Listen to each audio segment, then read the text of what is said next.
Kamusta kaibigan? Nasa huling bahagi na tayo ng Mayo. At dito sa lugar namin, nakakaranas kami ng pabago-bagong panahon. Katulad na lang ng araw na ito. Kaninang umaga, maganda ang sikat ng araw at ang mga ibon ay masayang umaawit. Kaya madami ako naisip gawin.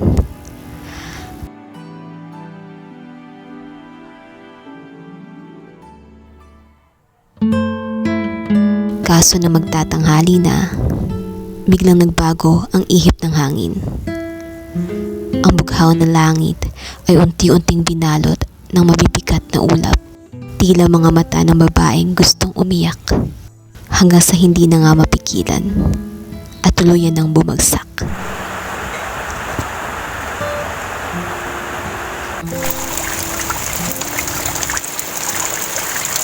Hindi ko na magagawa ang mga binala kong gawin. Pero sa halip na mawala ng gana at malungkot, mas nasabik ako sa naisip ko. Nagmadali ako lumabas at dinuma ang bawat patak ng ulan.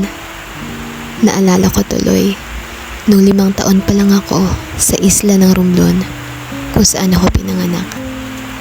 Tuwing naliligo kami ng ulan, sisigaw kami ng bunok! Na ibig sabihin ay lakas pa. Nakakamiss din maging bata minsan na ang tanging problema mo lang ay kung paano makakatakas para makapaglaro sa labas.